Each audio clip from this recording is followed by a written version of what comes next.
ನಮಸ್ತೆ ಸ್ನೇಹಿತರೆ, ಬೆಂಗಳೂರು ಆರ್ ನಗರದಲ್ಲಿ ಒಬ್ಬರು ಕ್ಲೈಂಟ್ ಫೋನ್ ಮಾಡಿದ್ರು, ವಾಟರ್ ಲೀಕೇಜ್ ಇದೆ ಅಂತ ಬಾತ್ರೂಮಲ್ಲಿ. ನಾವು ಹೋಗಿ ನೋಡೋ ಅಷ್ಟೊತ್ತಿಗೆ ಪ್ಲಂಬರ್ ಆಲ್ರೆಡಿ ಇಲ್ಲಿ ಬರ್ತಿದೆ ನೀರು ಅಂತ ಓಪನ್ ಮಾಡಿಬಿಟ್ಟಿದ್ರು. ಬಟ್ ಬಿಸಿನೀರು ಬರ್ತಾಯಿತ್ತು. ಸೊ ಇಲ್ಲಿ ನೀರು ಪೈಪೆಲ್ಲ ಕರೆಕ್ಟ್ ಇತ್ತು. ಸೊ ಹಾಗೆ ಗೀಸರಿಂದ ಕಡೆ ಬರ್ತಿದೆ ಅಂದ್ಬಿಟ್ಟು ನಾವು ಥರ್ಮಲ್ ಸ್ಕ್ಯಾನಿಂಗನ್ನು ಮಾಡಿದ್ವಿ. ಥರ್ಮಲ್ ಸ್ಕ್ಯಾನಿಂಗ್ ಮಾಡಿದಾಗ ಅದು ಟ್ರ್ಯಾಕ್ ಮಾಡಿಕೊಂಡು ನಂತರ ಈ ವಾಟರ್ ಲೀಕೇಜ್ ಡಿಟೆಕ್ಟರಲ್ಲಿ ಅದನ್ನು ಟ್ರ್ಯಾಕ್ ಮಾಡಿದ್ವಿ. ಸೊ ಈ ರೀತಿ ನಿಮ್ಮಲ್ಲಿ ಏನಾರು ವಾಟರ್ ಲೀಕೇಜ್ ಇದ್ದರೆ ಈ ರೀತಿ ನೀವು ಪ್ಲಂಬರ್ ಕೈಲಿ ಇಮಿಡಿಯೇಟ್ ಆಕ್ಷನ್ ತೊಗೊಬೇಡಿ, ನಮ್ಮನ್ನು ಕರೀರಿ, ನಾವು ಬಂದು ಚೆಕಪ್ ಮಾಡಿ ಟ್ರ್ಯಾಕ್ ಮಾಡಿ ಅದನ್ನು ಐಡೆಂಟಿಫೈ ಮಾಡಿಕೊಡ್ತೀವಿ ನಿಮಗೆ. ನೋಡಿ, ಇಲ್ಲಿ ಐಡೆಂಟಿಫೈ ಆಯಿತು. ಇದು ಬೆಂಡಲ್ಲಿ ಕ್ರ್ಯಾಕ್ ಆಗಿಬಿಟ್ಟು ಇಲ್ಲಿ ಬರ್ತಾಯಿದ್ದು ನೀರು. ಸೊ ಅಷ್ಟನ್ನು ಮಾತ್ರ ನಾವು ತೆಗೆದುಬಿಟ್ಟು ಅಲ್ಲಿಗೆ ಕರೆಕ್ಟಾಗಿ ಯಾವ ರೀತಿ ಕನೆಕ್ಟ್ ಮಾಡಬೇಕು ಆ ರೀತಿ ಕನೆಕ್ಟ್ ಮಾಡಿದ್ವಿ.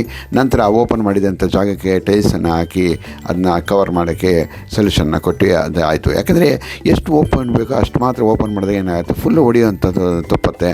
ಸೊ ಹಾಗಾಗಿ ಈ ಥರ ವಾಟರ್ ಲೀಕೇಜ್ ಇದ್ದಲ್ಲಿ ನಮ್ಮನ್ನು ಕಾಂಟ್ಯಾಕ್ಟ್ ಮಾಡಿ ನಾವು ಬಂದು ನಿಮಗೆ ಸೂಕ್ತವಾದ ಸಲಹೆಯನ್ನು ಕೊಡ್ತೀವಿ. Thank you, take care, bye.